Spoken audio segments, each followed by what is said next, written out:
Oke, baik. Assalamualaikum warahmatullahi wabarakatuh.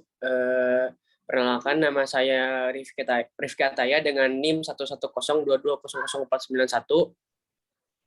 Lalu saya Franciscus Abel dengan NIM 11022000398.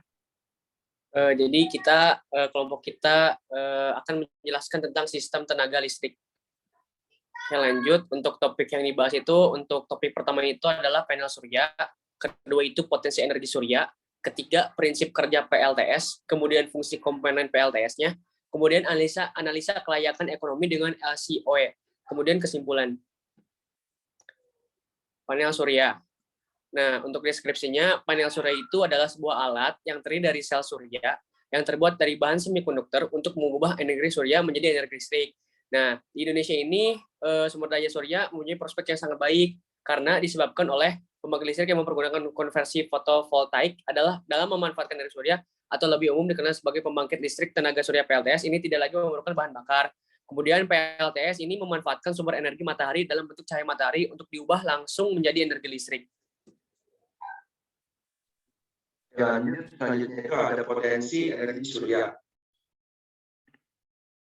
Nah, jadi di Indonesia sendiri itu potensi energi suryanya itu cukup besar ya, sekitar 4,8 kWh per meter kuadrat atau setara dengan 112.000 gigawatt power. Terus mungkin yang mudah dimanfaatkan untuk saat ini itu sebesar 10 megawatt power. Nah, pemerintah itu udah ngeluarin roadmap tentang pemanfaatan PLTS itu sekitar 50 megawatt power per tahun. Nah, itu di bawah itu adalah peta ini ya, radiasi, persebaran radiasi di Indonesia. Jadi yang ada merah-merahnya itu daerah-daerah yang mungkin cukup panas dan cocok dipasang untuk PLTS. Oke, lanjut.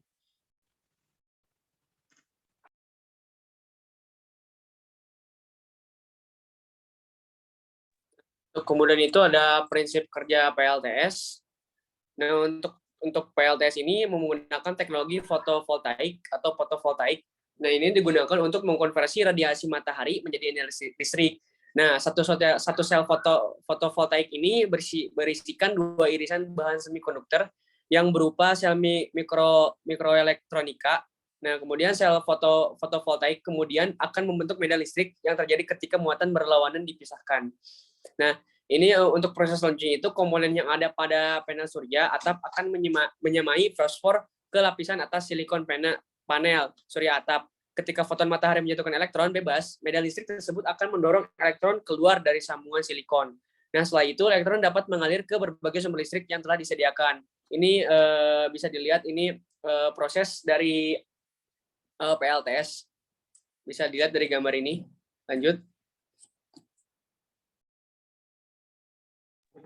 Lalu selanjutnya ada komponen-komponen PLTS dan beserta fungsinya. Jadi pada dasarnya kalau PLTS itu bisa dianalogikan seperti dua terminal yang dimana kalau dia kondisinya gelap atau dia tidak cukup cahaya, dia tidak akan maka dia akan berfungsi seperti diode. Lalu sebaliknya, jika ia mendapatkan cahaya matahari yang cukup, maka ia akan menghasilkan sebuah tegangan. Oke, lanjut. Nah, jadi komponen-komponennya itu ada 4 komponen penyusun PLTS. Yang pertama adalah substrat. Substrat itu adalah komponen yang menopang panel surya. Terus lalu yang kedua itu ada material. Material itu material yang digunakan pada PLTS itu biasanya semikonduktor, berfungsi untuk menyerap cahaya dari sinar matahari. Biasanya material semikonduktor itu berbentuk tipe PN.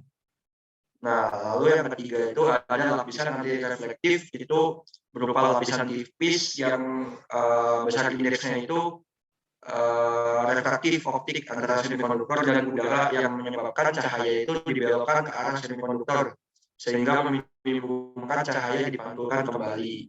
Terus lalu yang keempat itu ada enkapsulasi, itu material yang berfungsi untuk melindungi modul surya dari hujan atau kotoran. next.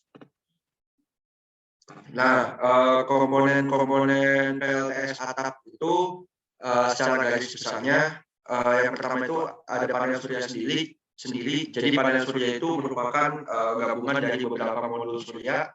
Terus ada inverter itu yang mengubah input DC menjadi tegangan AC. Terus lanjut lagi. Terus ada peralatan listrik yang kita pakai sehari-hari.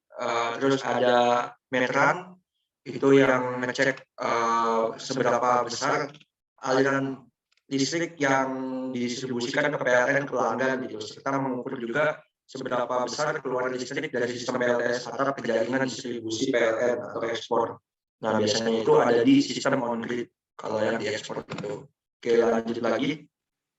Nah, habis itu ada jaringan distribusi PLN itu untuk mengalirkan listrik dari jaringan transmisi ke pelanggan. Oke, lanjut. Itu analisa kelayakan ekonomi dengan LCOE. Nah, untuk bisa dilihat analisisnya, bisa dilihat untuk hasilnya itu LCC itu 430 juta. Kemudian dilanjut di levelized cost of energy di table bulan 2017 ini total produksi listrik dari Januari sampai Desember 2017 ini 6.028,45 kWh. Kemudian lanjut untuk tabel di bulan 2018 total produksi listriknya itu 4972,4 kWh. Kemudian tabel 2019 dihasilkan produksi listriknya itu 455,36 kWh.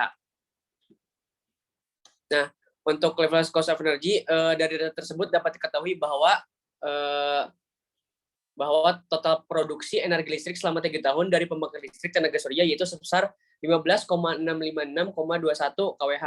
Sehingga dapat diketahui untuk pembangkit energi listrik tenaga surya selama lifetime sistem selama 25 tahun yaitu sebesar 391.405,25 kWh. Nah, dari data LCC sebelumnya yaitu sebesar 430 juta. Berikut adalah perhitungan levelized cost of energy LCOE untuk menentukan harga tarif jual listrik PLTS. Bisa dilihat. Nah, untuk hasilnya LCOE-nya itu 1.098,606 per kWh. Nah, dari perhitungan LCOE di atas, didapat hasil perundukan untuk tarif penjualan listrik pembangkit listrik tenaga surya adalah sebesar 1.098,606 per kWh. Nah, harga tarif penjualan listrik ini masih di bawah dari harga patokan tertinggi. Tarif penjualan listrik ini listrik untuk sistem pembangkit listrik tenaga surya yang telah ditentukan oleh pemerintah melalui Kepmen ESDM nomor 17 tahun 2013 yaitu sebesar $30 per kWh. Sehingga dengan tarif penjualan ini layak untuk diajukan sebagai harga tarif penjualan listrik untuk pembangkit listrik tenaga surya.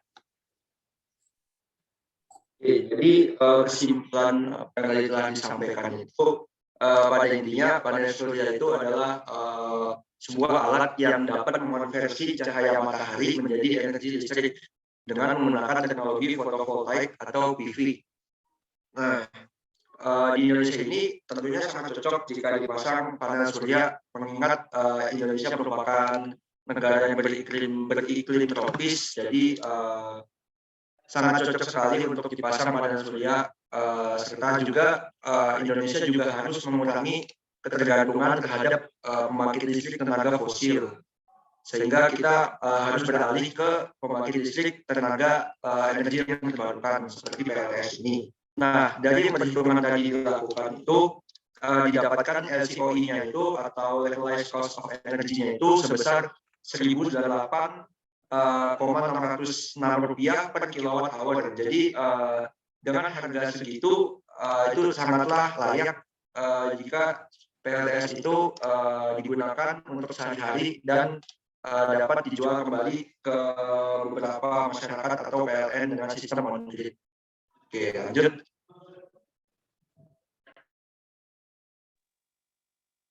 Oke, untuk referensinya, ini referensi kita untuk mencari sumber-sumber untuk mencari tenaga surya, materi tenaga surya. Oke, sekian dari kelompok kami. Mohon maaf bila ada salah kata. Saya tutup. Assalamualaikum warahmatullahi wabarakatuh.